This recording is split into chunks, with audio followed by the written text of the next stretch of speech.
Assalamualaikum warahmatullahi wabarakatuh. Pernahkah kalian merasa dihantui oleh rahasia orang lain? Bukan rahasia yang diceritakan, tapi yang tersembunyi rapat hingga akhir hayat. Di desa yang tenang, seorang pemuda mewarisi sesuatu yang lebih dari sekadar pekerjaan ayahnya. Ia mewarisi kutukan atau mungkin anugerah untuk melihat dosa terakhir orang yang telah meninggal. Bersiaplah untuk memasuki dunia gilang, di mana setiap sentuhan mengungkap rahasia kelam dan kebenaran lebih menakutkan daripada kematian itu sendiri.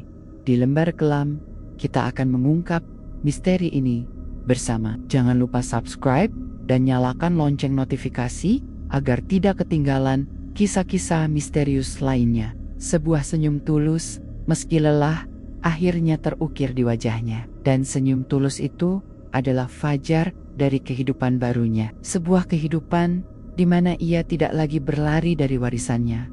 Beberapa minggu berlalu, perubahan pada diri Gilang terasa begitu nyata.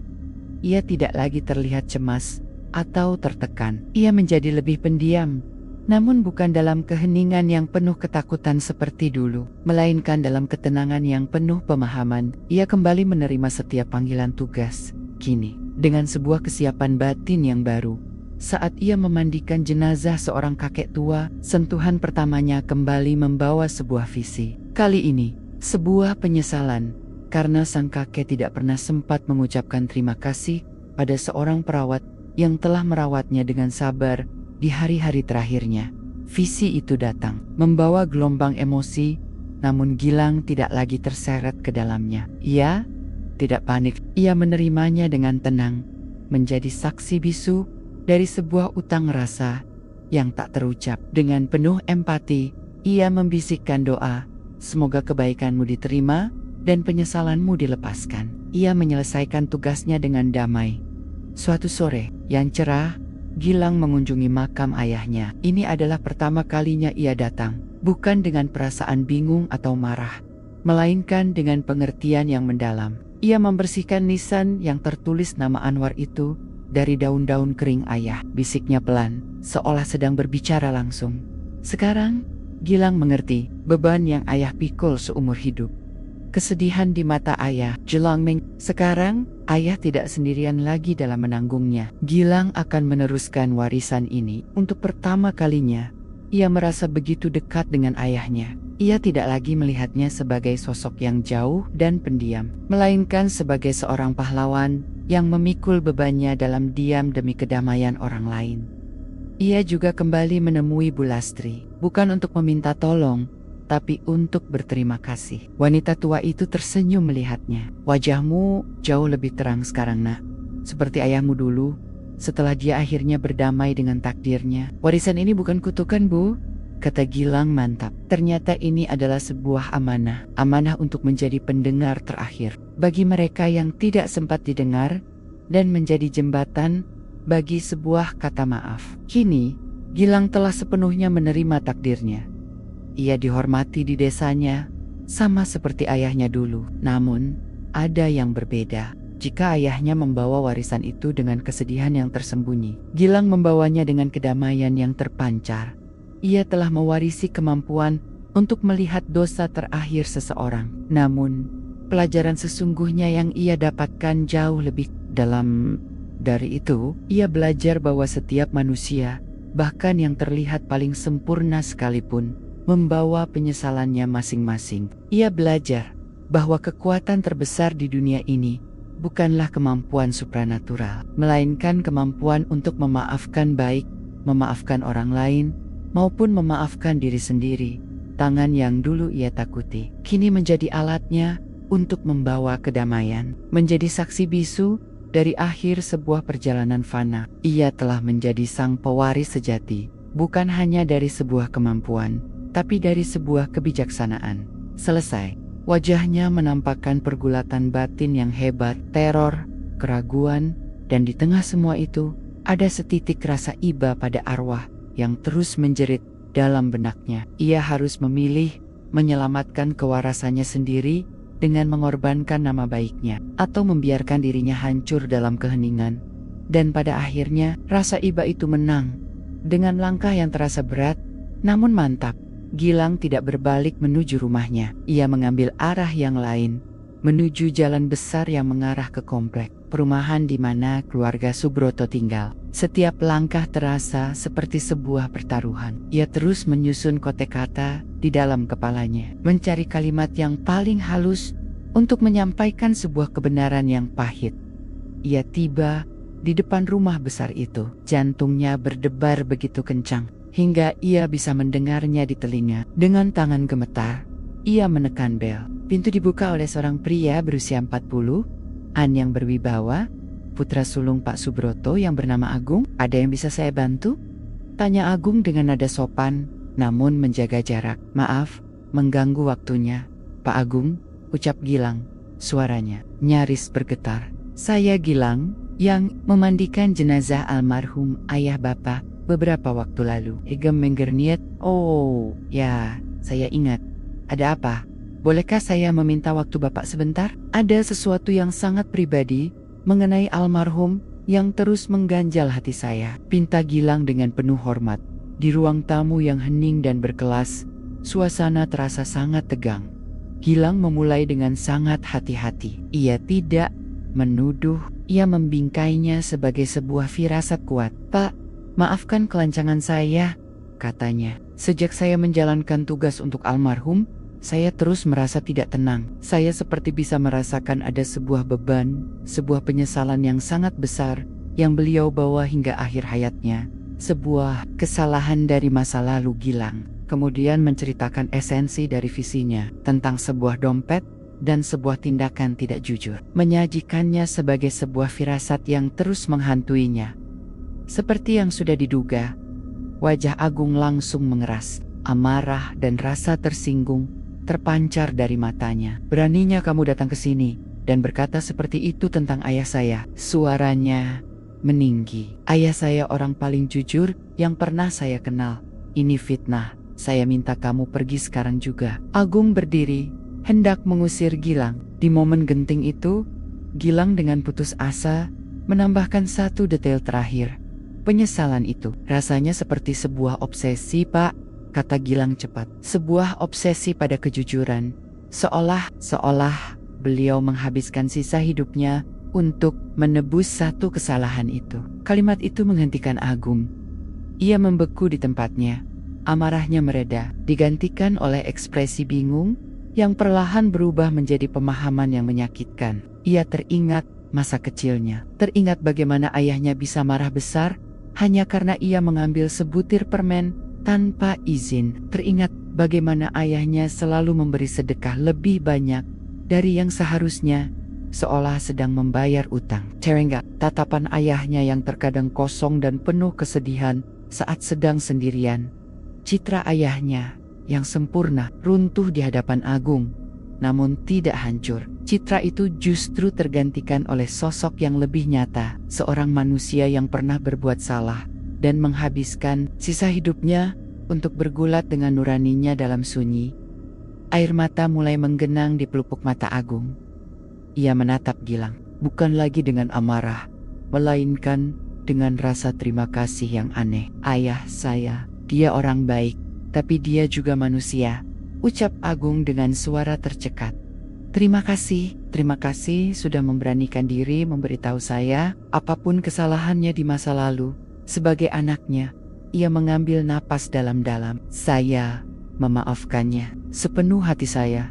Semoga ayah akhirnya bisa tenang." Pada saat kata "saya memaafkannya" terucap dengan tulus, Gilang merasakan sesuatu yang luar biasa. Beban berat yang selama ini menekan pundak dan pikirannya lenyap seketika. Gema rasa bersalah dan malu milik Pak Subroto yang terus menghantuinya kini sirna, digantikan oleh keheningan yang damai dalam benaknya. Ia melihat sebuah gambaran terakhir yang sangat singkat.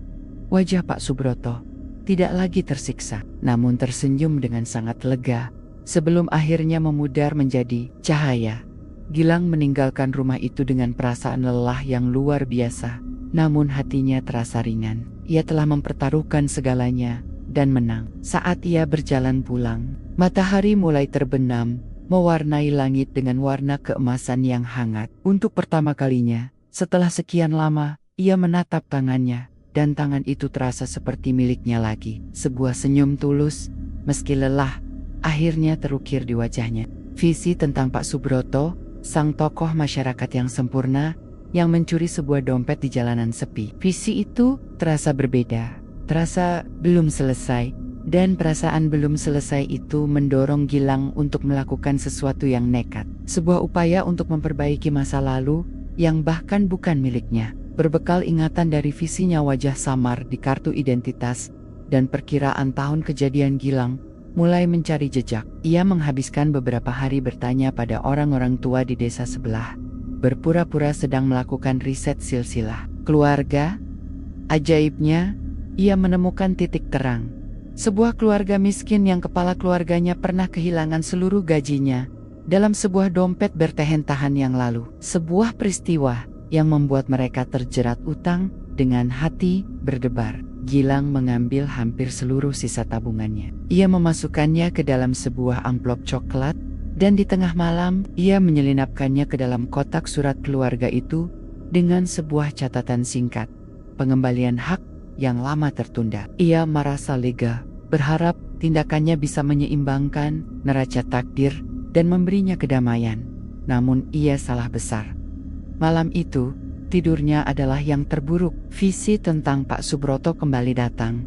Namun kini, jauh lebih kuat dan menyakitkan. Ia tidak hanya merasakan rasa bersalah karena mencuri, tapi juga merasakan rasa malu yang membakar, karena kini, rahasianya diketahui oleh orang asing oleh Gilang. Upayanya untuk memperbaiki masa lalu, justru telah mengusik jiwa itu lebih dalam. Gilang terbangun dengan teriakan, basah oleh keringat dingin. Usaha pertamanya telah gagal total. Putus asa, ia mencoba cara kedua, penolakan. Saat panggilan tugas berikutnya datang untuk jenazah lain, ia berbohong dengan mengatakan ia demam tinggi. Ia mengurung diri di kamar, menyetel musik keras-keras, mencoba menenggelamkan keheningan dengan kebisingan. Ia memaksa otaknya fokus pada pekerjaan desain grafis, menggambar, hingga larut malam. Ini pun gagal. Semakin ia mencoba lari, semakin kuat cengkeraman warisan itu. Saat menatap layar komputernya yang kosong, ia melihat pantulan wajah Pak Subroto. Saat keheningan malam tiba, ia mendengar detak jantung penuh rasa bersalah yang bukan miliknya. Kutukan itu tidak bisa diabaikan. Di ambang kehancuran, ia kembali menemui Bu Lastri dengan wajah pucat dan mata yang liar. Saya sudah coba memperbaikinya, Bu. Saya coba melupakannya. Semuanya gagal. Saya tidak kuat lagi menanggung dosa orang lain, serunya. Suaranya bergetar menahan tangis dan amarah. Bu Lastri menatapnya dengan tatapan penuh iba. Ia menyodorkan segelas teh hangat. Karena tugasmu bukan menjadi hakim atau penebus dosa, nak, katanya lembut. Ayahmu juga pernah mencoba cara itu dan gagal. Visi itu bukan permintaan untuk kau perbaiki materi yang hilang. Itu adalah jeritan jiwa yang ingin kesalahannya diakui agar bisa dimaafkan. Gilang menatapnya bingung. Diakui, dimaafkan, oleh siapa? Orangnya sudah tiada, Aled. Mereka yang ditinggalkannya. Oleh keluarganya, jawab Bu Lastri. Dan kata-kata berikutnya terasa seperti vonis bagi Gilang. Agar arwahnya tenang, citra sempurnanya di dunia ini harus direlakan. Seseorang harus memberanikan diri untuk mengungkap kebenaran ini pada keluarganya. Bukan untuk mempermalukan, tapi untuk membebaskan jiwa yang terbelenggu itu. Dunia gelap serasa runtuh.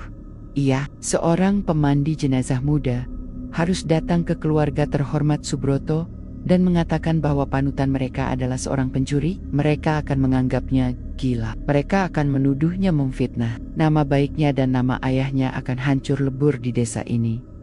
Ia meninggalkan warung jamu Bu Lastri dengan langkah gontai. Di persimpangan jalan, ia berhenti. Di satu arah adalah jalan menuju rumahnya, tempat ia bisa bersembunyi dan perlahan-lahan menjadi gila oleh bisikan orang mati. Di arah lain adalah jalan menuju rumah besar keluarga Subroto, sebuah jalan yang kemungkinan besar akan menghancurkan kehidupan sosialnya.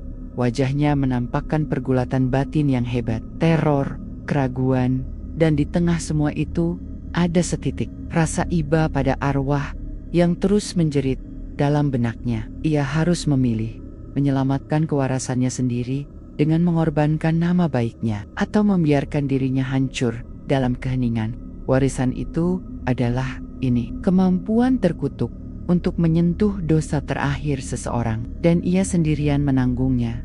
Dan menanggungnya sendirian adalah sebuah beban yang lebih berat dari kematian itu sendiri. Hari-hari berikutnya menjadi neraka, sunyi bagi Gilang. Panggilan tugas yang dulu ia takuti karena kikuk, kini ia takuti karena alasan yang jauh lebih mengerikan. Setiap kali ia menyentuh jenazah, siksaan itu datang lagi. Saat memandikan seorang ibu tua, ia merasakan gelombang kesombongan dan penyesalan karena sang ibu tak pernah mau memaafkan putrinya hanya karena masalah sepele, hingga sang putri pindah keluar pulau dan tak pernah kembali. Saat menyentuh jasad seorang pemuda korban kecelakaan, ia melihat kilasan kebohongan saat pemuda itu menjual motor rusak pada sahabatnya sendiri dan merasakan rasa bersalah yang tak pernah terucap. Setiap penyesalan, setiap dosa kecil yang tak terselesaikan kini menumpuk di dalam benak Gilang. Ia menjadi gudang dari rahasia-rahasia kelam orang mati. Tidurnya tak pernah nyenyak, selalu diganggu oleh gema emosi orang lain. Ia jadi mudah terkejut, kurus, dan lingkaran hitam di bawah matanya semakin pekat. Ia mulai menghindari orang, takut jika sentuhan tak sengaja akan memicu penglihatan serupa pada yang masih hidup. Ketika panggilan tugas datang lagi, ia berbohong, mengatakan dirinya sakit.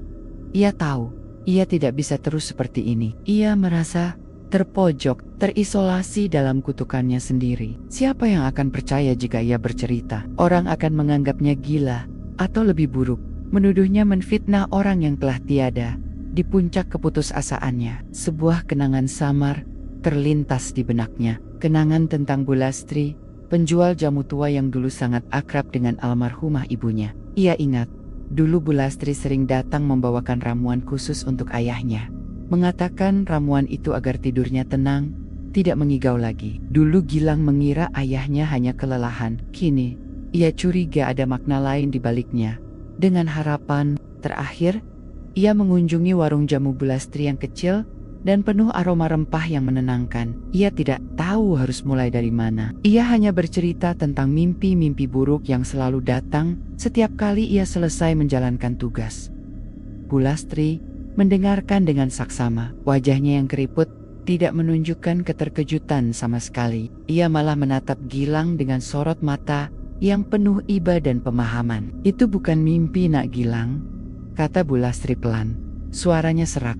"Itu warisan." Gilang tertegun mendengar kata yang sama persis dengan yang ada di pikirannya. "Ayahmu Pak Anwar juga menanggungnya seumur hidupnya," lanjut Bu Lastri. "Itu bukan kutukan, tapi sebuah kepekaan yang diturunkan di garis keturunanmu.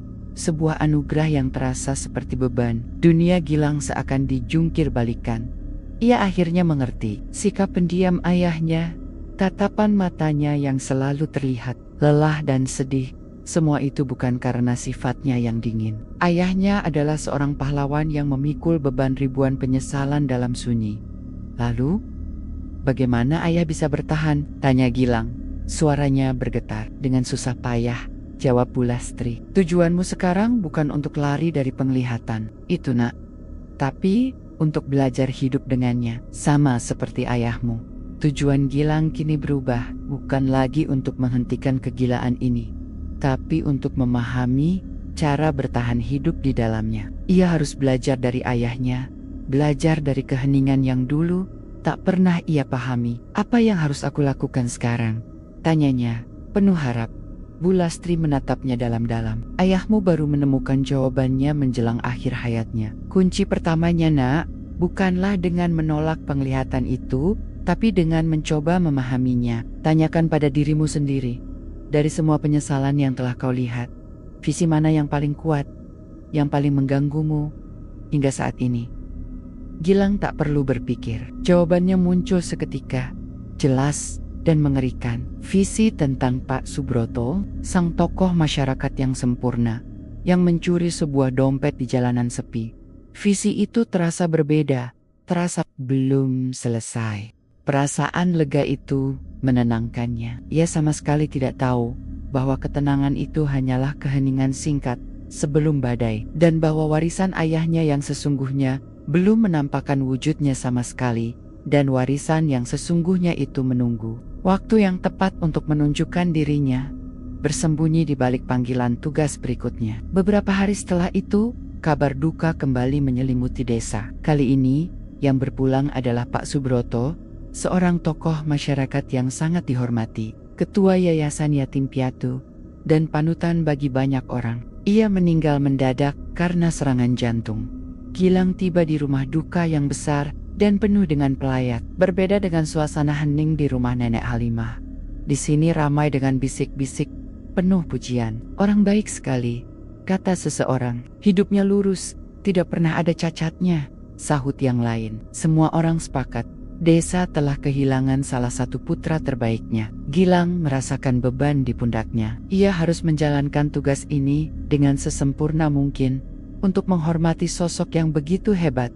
Dengan langkah yang kini lebih mantap, ia memasuki ruangan tempat jenazah dibaringkan. Ia memulai persiapannya dengan lebih percaya diri, menata kapas, kapur barus, dan wewangian. Semuanya terasa normal. Ia memberi isyarat pada keluarga bahwa prosesi akan dimulai. Gilang menarik napas dalam-dalam, menenangkan hatinya. Ia mendekati jenazah Pak Subroto yang terbujuk. Dengan penuh hormat, ia menumpangkan telapak tangannya di dahi jenazah untuk memulai siraman pertama. Seketika itu juga, dunia di sekeliling Gilang lenyap. Suara orang mengaji mendadak sunyi. Aroma melati hilang. Ia tidak lagi berada di dalam ruangan itu. Ia berada di tempat lain, di waktu yang lain. Ia melihat ke bawah dan mendapati sepasang tangan yang bukan miliknya. Tangan yang lebih tua. Dalam sekejap mata, ia merasakan apa yang dirasakan pemilik tangan itu. Malam hari, di sebuah jalanan tangan itu meraih sebuah dompet kulit tebal yang tergeletak di aspal. Jantungnya berdebar kencang, bukan jantung orang ini saat membuka dompet itu dan melihat tumpukan uang serta sebuah kartu identitas dengan foto seorang pemuda. Ia merasakan gelombang keserakahan yang singkat namun kuat, diikuti oleh gerakan cepat melirik ke kiri dan ke kanan sebelum memasukkan dompet itu dalam-dalam ke saku celana. Gilang merasakan semuanya. Rasa licik, debaran jantung yang bersalah, dan keringat dingin dari sebuah tindakan tidak jujur yang dilakukan bertahun-tahun lalu. Gilang tersentak kembali ke dunia nyata. Ia menarik tangannya dari dahi jenazah seolah baru saja tersengat listrik dan terhuyung mundur beberapa langkah. Napasnya memburu, matanya terbelalak ngeri. "Nak Gilang, ada apa?" "Kamu tidak apa-apa?" tanya anak laki-laki almarhum dengan cemas. Para pelayat di ruangan itu menatapnya dengan bingung. Gilang menatap wajah jenazah Pak Subroto yang tampak damai, lalu menatap tangannya sendiri dengan perasaan jijik. Visi itu begitu nyata, begitu hidup. Ia masih bisa merasakan tekstur kulit dompet itu di ujung jarinya. Bagaimana mungkin? Pak Subroto adalah orang yang paling jujur di desa. Tidak apa-apa, jawab Gilang dengan suara bergetar. Hanya sedikit pusing. Ia memaksakan diri untuk melanjutkan tugasnya. Namun kini setiap sentuhan terasa seperti sebuah siksaan. Ia takut penglihatan mengerikan itu akan kembali. Tangannya gemetar hebat, gerakannya kembali kikuk, dan keringat dingin membasahi pelipisnya. Ia berhasil menyelesaikan tugasnya entah bagaimana, seperti robot tanpa jiwa. Ia menolak amplop berisi uang tanda terima kasih dan bergegas keluar dari rumah itu, meninggalkan tatapan Tatipen bingung di belakangnya. Gilang bersandar di sebatang pohon di tepi jalan, mencoba mengatur napasnya yang sesak. Malam terasa begitu pekat dan menakutkan. Ia kembali menatap kedua telapak tangannya di bawah cahaya lampu jalan yang redup. Tangan ini terasa asing. Perasaan sepi yang ia rasakan beberapa hari lalu kini terasa seperti sebuah kemewahan yang telah hilang. Kini ia mengerti. Warisan ayahnya bukanlah kotak kayu berisi peralatan. Warisan itu adalah ini, kemampuan terkutuk untuk menyentuh dosa terakhir seseorang, dan ia sendirian menanggungnya. Seminggu telah berlalu sejak tanah merah itu menimbun jasad ayahnya. Namun aroma kapur barus masih melekat samar di setiap sudut rumah peninggalan itu. Gilang, pemuda 22 tahun, berdiri di tengah kamar ayahnya yang sederhana. Semua terasa begitu sunyi. Tak ada lagi suara batuk atau lantunan zikir lirih di sepertiga malam. Yang tersisa hanyalah kekosongan dan sebuah tanggung jawab yang tidak pernah ia inginkan. Pandangannya tertuju pada sebuah kotak kayu usang di atas lemari. Engen, ia menurunkannya. Di dalamnya tersimpan harta ayahnya, sebuah gayung batok kelapa yang sudah halus karena sering digenggam, beberapa botol kecil minyak wangi non-alkohol, kapas, dan sisa kapur berus. Ini adalah perangkat kerja Pak Anwar, sang pemandi jenazah yang dihormati di kampung itu. Warisan yang terasa begitu berat di tangan Gilang. Ia melirik ke sudut kamarnya sendiri, di mana sebuah tablet gambar digital tergeletak berdebu. Dunia Gilang adalah dunia desain grafis, warna-warna cerah, dan tenggat waktu klien sangat jauh. Berbeda dari dunia ayahnya yang sunyi, sakral, dan selalu berurusan dengan akhir dari sebuah kehidupan. Hubungan mereka tidak buruk, hanya berjarak. Ayahnya pendiam, dan Gilang tidak pernah benar-benar mengerti jalan hidup yang dipilihnya. Lamunannya buyar saat Pak Lurah datang berkunjung. Setelah menyampaikan basi-basi bela sungkawa, sang lurah sampai pada tujuan utamanya. "Nak, Gilang," kata Pak Lurah dengan nada penuh harap. "Kami semua tahu tidak ada yang bisa menggantikan almarhum, tapi tugas ini tidak boleh kosong. Wagades berharap Nak Gilang bersedia meneruskan amanah mulia dari ayahmu." Jantung Gilang mencelos. Inilah yang ia takutkan. "Tapi Pak, saya tidak tahu apa-apa. Saya tidak seperti ayah. Saya tidak punya ilmunya, tidak punya hatinya," tolak Gilang. "Hales, ilmu itu bisa dipelajari. Yang penting adalah niat baik dan rasa hormat pada sesama. Kami akan mendukungmu," bujuk Pak Lurah lagi. Gilang tak bisa berkata-kata. Menolak permintaan orang yang dihormati di desa sama saja dengan mencoreng nama baik. Dengan napas berat dan perasaan seolah takdirnya telah dipatri, ia akhirnya mengangguk pelan, seolah sudah diatur. Panggilan tugas pertamanya datang sore itu juga. Nenek Halimah, salah seorang wanita paling sepuh dan saleh di desa, telah berpulang dengan tenang dalam tidurnya. Keluarga yang berduka menyambut Gilang dengan tatapan penuh simpati dan dukungan, yang justru membuatnya semakin gugup. Dengan tangan yang sedikit gemetar, Gilang memulai prosesi. Ia mencoba mengingat semua langkah yang pernah ia lihat dilakukan ayahnya. Ia menuang air, membersihkan dengan kapas. Semua ia lakukan dengan kikuk, namun penuh kehati-hatian. Suasana di ruangan itu terasa damai dan hikmat. Keluarga yang berduka melantunkan doa dengan lirih. Gilang memberanikan diri. Ia menyentuh dahi jenazah Nenek Halimah yang dingin, menyucikannya sesuai tata cara. Ia menunggu. Entah apa yang ia tunggu? Perasaan aneh? Firasat? Namun tidak ada apa-apa. Ia hanya merasakan dinginnya kulit yang telah ditinggalkan oleh kehidupan. Ia menyelesaikan tugasnya hingga jenazah terbungkus kain kafan dengan rapi. Semuanya berjalan normal. Malam itu, saat berjalan pulang sendirian, Gilang merasa sedikit lega. Rasa cemasnya seharian tadi perlahan sirna. Mungkin tugas ini tidak akan seburuk yang ia bayangkan. Tidak ada yang aneh, tidak ada yang menakutkan, hanya sepi. Gumamnya pada diri sendiri, menatap langit malam yang tak berbintang.